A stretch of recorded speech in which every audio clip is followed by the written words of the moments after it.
mwisho. Mohamed Hadi, songa hapa karibu. Kwa sasa wewe ni mbunge wa Nyali, lakini tueleze unamfahamu vipi Mwai Kibaki marehemu na kuondoka kwake? Kwanza natoa rambirambi zangu kama mbunge wa Nyali, familia yangu na wakazi wa Nyali.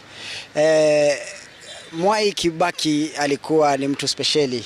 Alikuwa ni rais ambaye anajulikana na watu wengi kwa sababu ya historia yake ya kazi. Aliweza kufufua uchumi wa nchi, aliweza kulinda maslahi ya wananchi na alihakikisha chakula inapatikana kwa wananchi katika bei nzuri.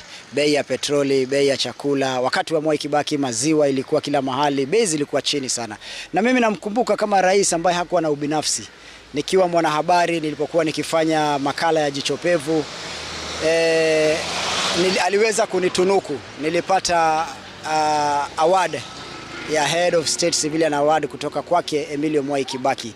Hakuwa na fitna na chuki na wanahabari.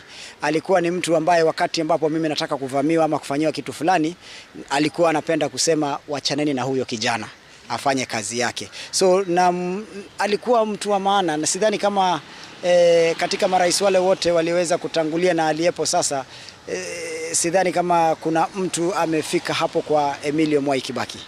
Alafu upande wa maendeleo hususan katika kisiwa hiki cha Mombasa, ni yapi ambayo unaweza kumkumbuka nayo hususan katika baadhi ya mageuzi katika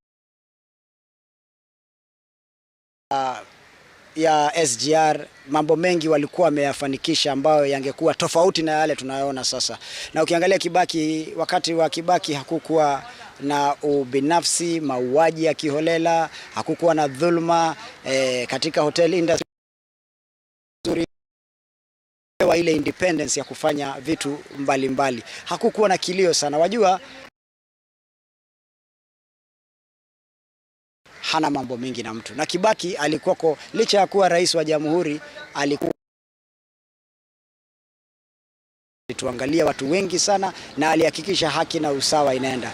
Pia atakumbukwa kama rais mcheshi. Alikuwa na mambo yake ile ya mavia kuku, pumbavu, twanga kofi. Alikuwa anajulikana na ucheshi wake na watu hawangeliweza kumfokea kwa sababu ya umri wake, heshima yake, hikma yake ya uongozi. Kwa hivyo yeye alikuwa tofauti sana. Na kando na hayo, upande wa siasa, labda amekuwa katika ulingo wa siasa pamoja na uongozi na hususan katika masuala ya Wizara ya Fedha, unamkumbuka na nini?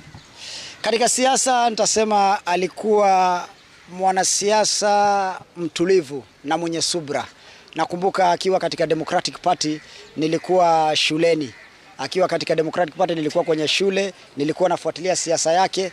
Ukiangalia historia yake akiwa makamu wa rais, nikiwa bado mdogo pale, akiwa makamu wa rais, na subra aliyoweza kuvumilia kwa muda fulani mpaka yeye kuwa rais wa Jamhuri ya Kenya. Mwisho kabisa, umejifunza nini? Kwanza kabisa alistaafu katika njia ambayo haieleweki. Nikisema haieleweki inamaanisha alistaafu kimya kimya. Hakusema huyu ndio tosha, huyu ndio si tosha, hakusema lolote. Pili, katika kustaafu kwake, Kibaki tunamkumbuka kwa moyo wetu.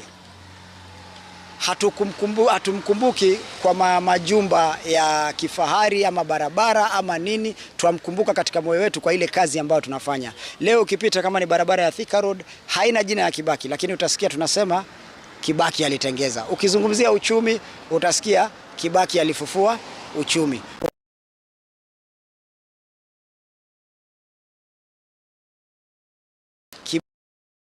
Mengi wakati wake. Kwa hivyo tutamkumbuka